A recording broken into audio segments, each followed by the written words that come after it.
మందుల స్వామిలు నేనైతే అప్డేట్ చూడలేదు కానీ చదువుకున్నాడా ఏమన్నా? ఎవరికైనా ఐడియా ఉందా? తమ్ముడు ఇటు చదువుకున్నాడా ఏమన్నా? అంటే ఈరోజు తెలంగాణ రాష్ట్రంలో ఉన్నటువంటి దళిత సామాజిక వర్గానికి, హిందూ సామాజిక వర్గానికి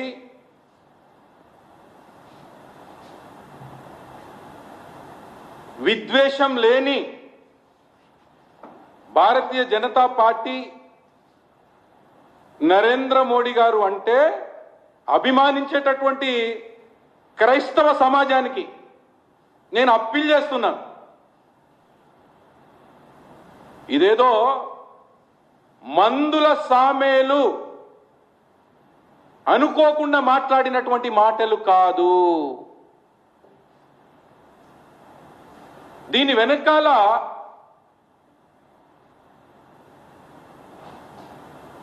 రాజకీయ దురుద్దేశంతో కూడినటువంటి రేవంత్ రెడ్డి గారి డైరెక్షన్,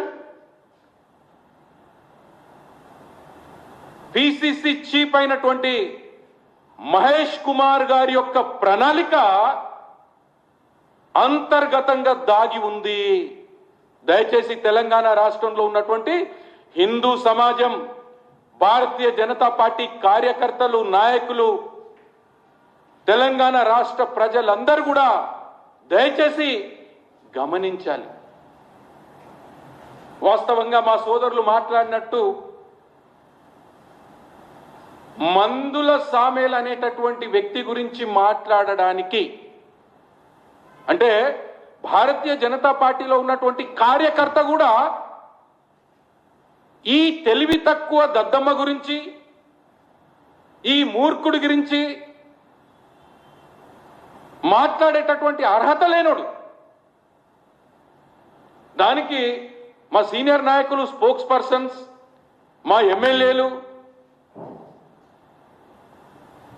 మా సోదరులు కేంద్ర హోంశాఖ సహాయ మంత్రి బండి సంజయ్ చాలా ఎక్కువ. మేము ఒక కార్యకర్త కూడా మందుల సామేల్ అనేటటువంటి వ్యక్తి గురించి మాట్లాడడానికి అర్హత లేని వ్యక్తి,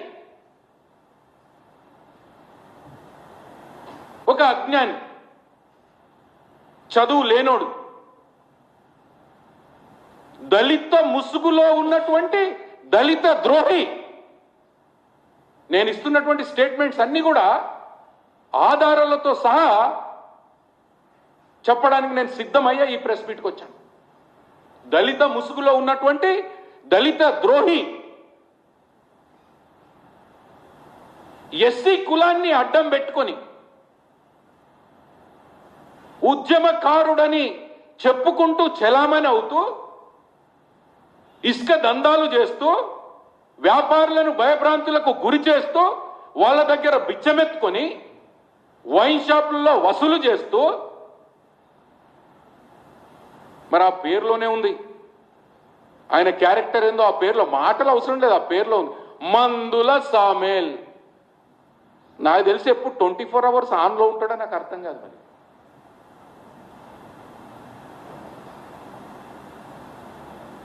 ఇలాంటి వ్యక్తి గురించి దళిత ద్రోహి, హిందూ ద్రోహి, దళిత ముసుగులో ఉండి దళితుల యొక్క హక్కులను నాశనం చేసి స్వార్థానికి ఉపయోగించుకునేటటువంటి ఒక థర్డ్ గ్రేడెడ్ వ్యక్తి గురించి ఇక నేను మాట్లాడడం అంటే చాలా కష్టం, కానీ తప్పదు. సమయం వచ్చినప్పుడు మాట్లాడాలి. ఒక సుప్రీంకోర్టు న్యాయవాదిగా, ఒక ఎక్స్ బ్యూరోక్రట్గా, ఒక ఎక్స్ ఎంపీ లోక్సభగా చాలా ఎక్కువ. కానీ ఈ మందుల సామ్యాన్ని ఇచ్చినటువంటి స్టేట్మెంట్లో అంతర్గతంగా రేవంత్ రెడ్డి గారి ప్రణాళిక, మహేష్ కుమార్ గౌడ్ గారి ప్రణాళిక దాగింది. కాబట్టి ఈ రోజు నేను భారతీయ జనతా పార్టీ కేంద్ర కార్యాలయంలో మాట్లాడడానికి వచ్చాను. తెలంగాణ సమాజం గమనిస్తా ఉంది. ఈరోజు కాంగ్రెస్ పార్టీ 1885 నుండి మొదలుకుంటే ఈ రోజు వరకు కూడా కాంగ్రెస్ పార్టీ అనేటటువంటిది దళిత వ్యతిరేక పార్టీ, హిందూ వ్యతిరేక పార్టీ. 1885 నుండి రికార్డెడ్ ఎవిడెన్సెస్ ఉన్నాయి. రికార్డెడ్ ఎవిడెన్సెస్ అంబేద్కర్ తన చేతుల ద్వారా స్వహస్తాలతో రాసినటువంటి recorded evidence. The Congress party is anti national party, anti Dalit party, anti Hindu party. 1947లో డాక్టర్ బిఆర్ అంబేద్కర్ ఏ రకంగా కాంగ్రెస్ పార్టీ హిందువుల ప్రతినిధిగా చెప్పుకుంటూ, ఏ రకంగా ముస్లిం లీగ్ ముస్లింల ప్రతినిధిగా చెప్పుకుంటూ దళితులకు ఏ రకంగా ద్రోహం చేశారు అనేటటువంటిది స్పష్టంగా 1947 జూన్ 4th రోజు ఆయన స్వహస్తాలతో what Congress have done to the untouchables. Revanth Reddy గారు ఈ పుస్తకాన్ని చదివాడు, మహేష్ కుమార్ గౌడ్ గారు ఈ పుస్తకాన్ని చదివాడు. మందుల సామె లాంటి బానిసలను ఉపయోగించుకొని ఉసుగలిపి ఈ తెలంగాణ రాష్ట్రాన్నే కాదు దేశంలో ఉన్నటువంటి హిందూ సమాజాన్ని, హిందూ ధర్మాన్ని ఏ రకంగా విమర్శించాలి, ఏ రకంగా అధికారంలోకి రావాలో మహేష్ కుమార్ గౌడ్ గారు, పిసిసి గారు, రేవంత్ రెడ్డి గారు, ఇంకా కొంతమంది మంత్రులు గత 2 నెలల నుండి కూర్చొని ప్రణాళికబద్ధంగా భారతీయ జనతా పార్టీ పట్ల, హిందూ ధర్మం పట్ల, హిందూ సమాజం పట్ల జరుగుతున్నటువంటి కుట్ర కాబట్టే ఈరోజు కేంద్ర కార్యాలయంలో వెంకటేష్ నేత ఒక బీజేపీ కార్యకర్తగా మాట్లాడుతున్నారు. మిత్రులారా, భారతీయ జనతా పార్టీ అధికారంలోకి వచ్చింది 2014లో. 1885 నుండి 1947 వరకు నీ కాంగ్రెస్ పార్టీ ఉంది కదా. స్వాతంత్ర ఉద్యమంలో, సంఘ సంస్కరణ ఉద్యమాలు జరిగేటప్పుడు నీ కాంగ్రెస్ పార్టీయే కదా దళితులకు ద్రోహం చేసింది, దళితులను తప్పుదోవ పట్టించింది. 1947 టు 1950 నుండి 2014 వరకు నీ కాంగ్రెస్ పార్టీయే కదా దళితులకు అన్యాయం చేసింది. మిత్రులారా, ఈరోజు రేవంత్ రెడ్డి అనేటటువంటి వ్యక్తి ఒక దళిత ద్రోహిగా కాంగ్రెస్ పార్టీని 1885 నుండి అంబేద్కర్ రచించినటువంటి పుస్తకాలు చదివినటువంటి వ్యక్తిగా ఏ రకంగా మనం భారతీయ జనతా పార్టీని ఎదుర్కోవాలో ఒక రహస్య ప్రణాళికను తయారు చేశాడు. ఎందుకు అంటే 10 సంవత్సరాలు తెలంగాణ రాష్ట్రంలో ఉన్నటువంటి ప్రజలు టీఆర్ఎస్కి అవకాశం ఇచ్చారు. సరే, ఎన్నికల వ్యవస్థలో అడ్డిమారి గుడ్డి దెబ్బలో రేవంత్ రెడ్డి అనేటటువంటి వ్యక్తి సీఎం అయిండు. ఒప్పుకుందాం, ఏం చేస్తాం, మన కర్మ. ఓ చదువు సంధ్య లేనోడు, ఓ అబద్ధాల కోరు, అవినీతికి భారతదేశంలో కేరాప్గా మారినటువంటి కాంగ్రెస్ ప్రభుత్వం సరే అడ్డిమారి గుడ్డి దెబ్బలు వచ్చిండు, సీఎం అయిండు. మేనిఫెస్టోలో ఉన్నటువంటి అంశాలను ఏ రకంగా చూస్తున్నారు అది ప్రజలు మ్యాండేట్, ప్రజలు చెప్తారు. మందుల సామెలు కూడా గట్లని. అంటే వాస్తవంగా కూడా ఏ కుర్చీ ఎవరికి దక్కాలో ప్రజలు నిర్ణయం చేస్తారు. క్వాలిఫికేషన్ లేకపోయినా ప్రజా నిర్ణయానికి గౌరవం ఇచ్చి భారతీయ జనతా పార్టీ ప్రజా పోరాటంలో, సమాజంలో, తెలంగాణ రాష్ట్రంలో ప్రజల సమస్యలపై మేనిఫెస్టోలో, కాంగ్రెస్ మేనిఫెస్టోలో ఇచ్చినటువంటి అంశాలపై మాట్లాడుతుంది కాంగ్రెస్ పార్టీ. ఈరోజు మిత్రులారా, 1886లో 1885లో కాంగ్రెస్ స్థాపన జరిగింది. 1886 కలకత్తా సమావేశంలో దళిత సంఘాల తరఫున కాంగ్రెస్ లో ఉన్నటువంటి దళిత నాయకులు అడుగుతారు, మరి మనం స్వాతంత్ర ఉద్యమాన్ని ప్రారంభిస్తున్నాం కదా, ఈ స్వాతంత్ర ఉద్యమం ప్రారంభించేటటువంటి క్రమంలో రేపు భారతదేశానికి స్వాతంత్రం వస్తే మా అన్టచబుల్ యొక్క పరిస్థితి ఏంటి? మమ్మల్ని హీనంగా చూస్తున్నారు అని ప్రశ్నించినప్పుడు అక్కడ ఉన్నటువంటి దళిత నాయకులను మొట్టమొదటి మీటింగ్లోనే సస్పెండ్ చేసినటువంటి ఘనత కాంగ్రెస్ పార్టీది. అంటే కాంగ్రెస్ పార్టీ బ్లడ్లోనే దళిత వ్యతిరేకత ఉంది, హిందూ వ్యతిరేకత ఉంది, రాజ్యాంగ వ్యతిరేకత ఉంది, ప్రజాస్వామ్య కూని ఉంది. మీ అందరికీ తెలుసు 1919లో మాంటేగ్ చెమ్స్ఫర్డ్ సంస్కరణ అంటే భారతదేశానికి స్వయం పరిపాలన ఇవ్వాలి అని బ్రిటిష్ ప్రభుత్వము నిర్ణయం తీసుకుంది. నిర్ణయం తీసుకున్న తరువాత హిందువుల ప్రతినిధిగా కాంగ్రెస్ చెప్పుకుంటూ వస్తుంది, ముస్లింల ప్రతినిధిగా ముస్లిం లీగ్ చెప్పుకుంటూ వస్తుంది. మరి ఆ రోజు ఈ దళితుల యొక్క హక్కుల కోసం, దళితుల వాటా కోసం, అంటే భారతదేశానికి స్వయం పరిపాలన అధికారం ఇస్తే దళితుల యొక్క హక్కులు, దళితుల యొక్క వాటా గురించి కాంగ్రెస్ పార్టీ కానీ ముస్లిం లీగ్ కానీ మాట్లాడలేదు. కాంగ్రెస్ పార్టీలో ఉన్నటువంటి అగ్రవర్ణాల ప్రయోజనాలు కాపాడినట్లయితే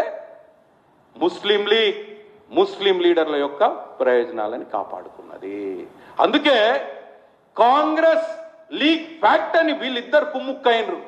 ఈ చరిత్రను చదివినటువంటి వ్యక్తే రేవంత్ రెడ్డి గారు. అందుకే మా పార్టీ నాయకులందరూ కూడా ఎందుకు రేవంత్ ఉద్దీన్ అవుతున్నాడు? భారతీయ జనతా పార్టీ అధికారంలో వచ్చేటటువంటి అవకాశం ఎక్కువ ఉంది కాబట్టి దాన్ని కట్టడి చేయాలి అంటే ఈ భారతీయ జనతా పార్టీ దళిత వ్యతిరేక పార్టీ అని ముద్రేయాలి. పోనీ నువ్వెప్పుడన్నా హిందూ అని గర్వంగా చెప్పుకున్నావా? నీకు ఆ దమ్ముందా? కాంగ్రెస్ పార్టీకి హిందువునంటాడు, నటిస్తాడు. అధికారం కోసం, పదవుల కోసం, పదోన్నతుల కోసం అడ్డమైన గడ్డి తినడానికి కూడా కాంగ్రెస్ పార్టీ సిద్ధంగా ఉంటుంది.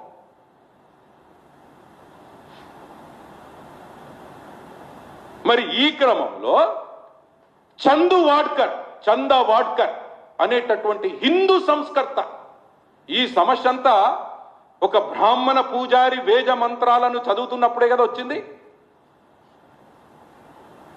బ్రహ్మ జ్ఞానం ఉన్నాడు బ్రాహ్మణుడు, వాడు ఎస్సీ అవ్వచ్చు, ఎస్టీ అవ్వచ్చు, బీసీ అవ్వచ్చు, ఏదైనా అవ్వచ్చు. జ్ఞానానికి కులానికి సంబంధం లేదు.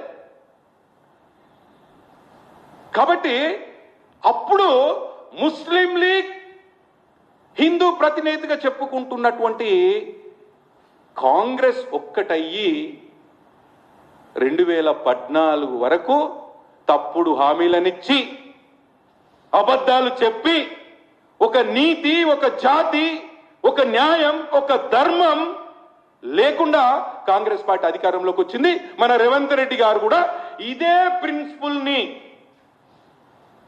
పాటిస్తూ మొన్న అధికారంలోకి వచ్చారు. దానికి ఒక ఎగ్జాంపుల్ ఇప్పుడే మీకు ఒక్కసారి వినిపిస్తా చూడండి. ఎంత 2000 వస్తుంది కదా, వచ్చేనే రా, నీకు 4000 ఖాతాలో పడతాయి. డిసెంబర్ 9 నాడు పెద్దమ్మా 2000 కాదు, ఇందిరమ్మ రాజ్యం వచ్చి నీకు 4000 రూపాయలు పెన్షన్ వస్తుంది.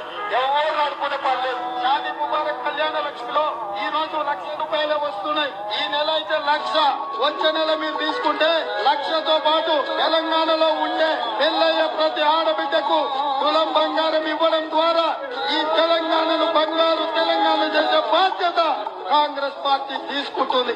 ప్రతి నెల 1వ తారీఖు నాడు ప్రభుత్వ ఉద్యోగికి జీతం వచ్చినట్టుగా ప్రతి నెల 1వ తారీఖు నాడు ఆడబిడ్డల ఖాతాలో 2,500 రూపాయలు ప్రతి నెల ఆడబిడ్డల ఖాతాలో వేయాలని కాంగ్రెస్ పార్టీ నిర్ణయం తీసుకున్నది. చంద్రశేఖరరావుని ఈ నెల పొందబెడితే వచ్చే నెల నుంచి మీకు అందరికీ ఇల్లు లేని ప్రతి పేదవాడికి, పెళ్ళైన ప్రతి పిల్లగానికి ఇందిరమ్మ ఇల్లు మోసం చేస్తేనే నమ్ముతున్నాను. నిజం చెప్తే నమ్మే పరిస్థితి చూసిరు కదా.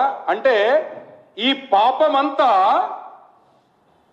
రేవంత్ రెడ్డికి తెలిసిపోయింది. నేను పాపం చేసిన అటు హైడ్రాలో కూడా హైడ్రా కూల్చివేసినటువంటి ఇండ్లలో ఎస్సీ ఎస్టీల ఇండ్లే ఎక్కువనే. మరి నిజంగా మందుల సామేల్ అనేటటువంటి వ్యక్తి దళితుల పట్ల ప్రేముంటే,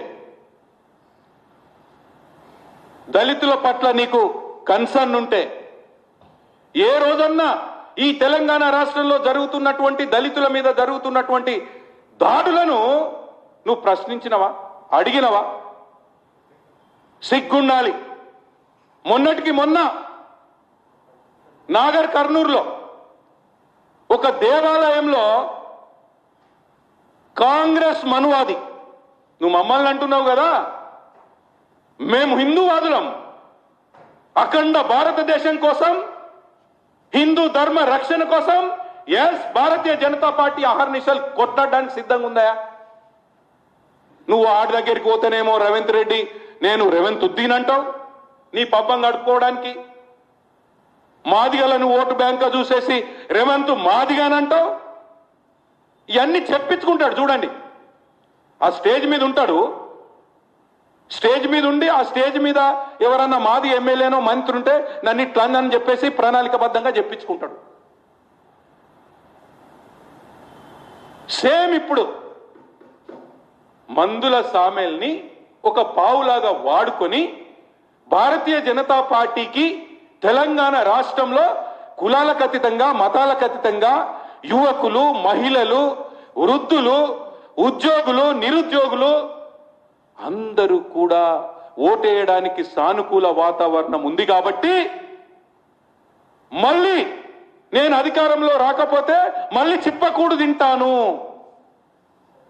అనేటటువంటి ఆలోచనతో, దూరదృష్టితో భారతీయ జనతా పార్టీని ప్రణాళికబద్ధంగా ప్రజాస్వామ్యంగా ఎదుర్కొనేటటువంటి దమ్ము, ధైర్యం, సత్తా లేదు కాబట్టి ఇగో ఇలాంటి పిచ్చి పనులు చేస్తున్నారు. ఇగో దీని వెనుక ఇంత కుట్ర దాగుంది మిత్రులారా. కాబట్టి నేను అందుకే అప్పీల్ చేస్తా ఉన్నాను, తెలంగాణ సమాజంలో ఉన్నటువంటి హిందువులకు, దళిత సోదరులకు అందరికీ నేను అప్పీల్ చేస్తా ఉన్నాను. కాంగ్రెస్ పార్టీ కనుమరుగవ్వబోతుంది, అబద్ధాలతో అధికారంలోకి వచ్చింది.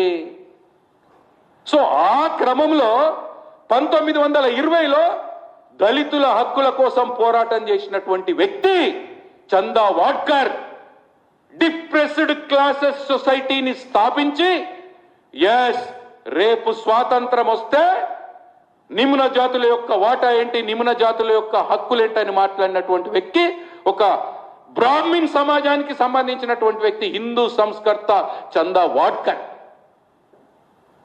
నువ్వా మాట్లాడేది మనువాదం గురించి? నువ్వా మాట్లాడేది హిందూ ధర్మం గురించి? నువ్వా మాట్లాడేది భారతీయ జనతా పార్టీ గురించి? 1927లో మనుస్మృతిని అంబేద్కర్ గారు తగలబెట్టేటటువంటి సందర్భంలో అనేక సమస్యలను ఎదుర్కొన్నాడు. ఆ సమస్యలన్నింటినీ పరిష్కరించి ఆయన స్నేహితులు ఇద్దరు నిలబడ్డారు. సహస్ర బుద్ధి,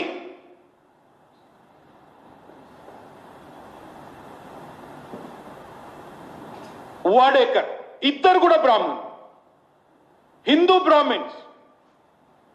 అంటే ఈరోజు దళిత సామాజిక వర్గానికి స్వాతంత్రం కంటే ముందు, స్వాతంత్రం వచ్చిన తర్వాత అంబేద్కర్ని హక్కున చేర్చుకున్నది భారతీయ జనతా పార్టీ, హిందూ ధర్మం. దళితులని, దళితుల సంక్షేమాన్ని, దళితుల హక్కులను కాపాడుతున్నది భారతీయ జనతా పార్టీ. ఇందాక తమ్ముడు చెప్పిండు, శ్రీనివాస్ తమ్ముడు, అంబేద్కర్ యొక్క మేధస్సుని తట్టుకోలేక భయపడి ఆ రోజు నెహ్రూ గారు, అంబేద్కర్ దయచేసి మరొకటి గుర్తుపెట్టుకోవాలి, అంబేద్కర్ ఎప్పుడు కూడా కాంగ్రెస్ లో చేరలేదు. Is not the Congress man. ఆయన కారు డ్రైవర్ కిర్లోస్కర్ అనేటటువంటి వ్యక్తిని పోటీగా పెట్టి ఓడించింది. ఆ సమయంలో అంబేద్కర్ని హక్కున చేర్చుకున్నటువంటి పార్టీ జనసంఘ్ వెస్ట్ బెంగాల్ నుండి రాజ్యసభకు పంపిస్తారు. వీళ్ళు అధికారం కోసం, పదవుల కోసం కాంగ్రెస్ పార్టీ రేవంత్ రెడ్డి గారి నాయకత్వంలో, రాహుల్ గాంధీ గారి నాయకత్వంలో ఒక లేనిపోని కథలు సృష్టించి భారతీయ జనతా పార్టీ దళిత వ్యతిరేక పార్టీ, భారతీయ జనతా పార్టీ రాజ్యాంగ వ్యతిరేక పార్టీ అనేటటువంటి తప్పుడు కథనాలను సృష్టించి ప్రజల్లోకి వెళ్తుంది. కాబట్టి సమయం సందర్భం వచ్చినప్పుడు మేమందరం కూడా దీన్ని ఏ రకంగా ఎదుర్కోవాలో మేము సిద్ధంగా ఉన్నాం. అదేవిధంగా ఈరోజు తమ్ముడు మాట్లాడిండు బండి సంజయ్. నిజంగా అసలు బండి సంజయ్ అయినా మాట్లాడు, ఆయన పేరు చెప్తేనే ధర్మం కోసం, దేశం కోసం ప్రాణం ఇచ్చి ఆయన కార్పొరేటర్గా ఉన్నప్పుడు, నేను కల్లారా చూసినప్పుడు, నేను అధికారిని, డిప్యూటీ కమిషనర్ కరీంనగర్, నేను ఏబీవీపీ నిజాం కాలేజీలో 94 to 97 అధ్యక్షుడిగా ఉన్న దగ్గర నుండి నాకు తెలుసు. కల్లారా చూసిన చావుకు దగ్గర పోయి వచ్చినటువంటి వ్యక్తి.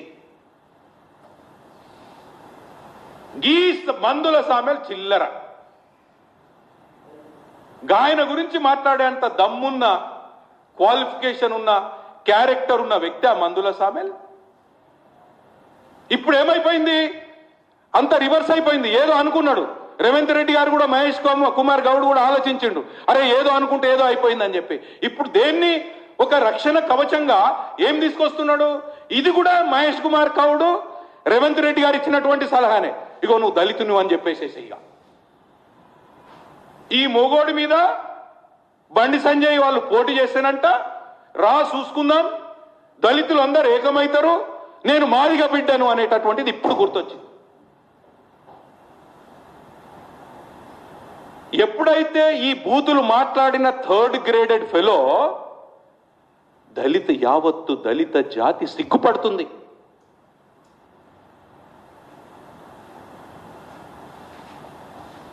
అక్కడున్నటువంటి దళితులే ఫోన్లు చేసి ఈడొక థర్డ్ గ్రేడెడ్, నాకు తుంగతూర్తిలో ఉన్నటువంటి అంబేద్కర్ సంఘాల నాయకులు, మాదిగ సంఘాల నాయకులు, కాంగ్రెస్ పార్టీలో ఉన్నటువంటి నాయకులు, అన్నా ఈడొక థర్డ్ గ్రేడెడ్ కలెక్షన్ ఏజెంట్, ఈడొక బ్రోకరు అనే మాటలు మాట్లాడుతుంది.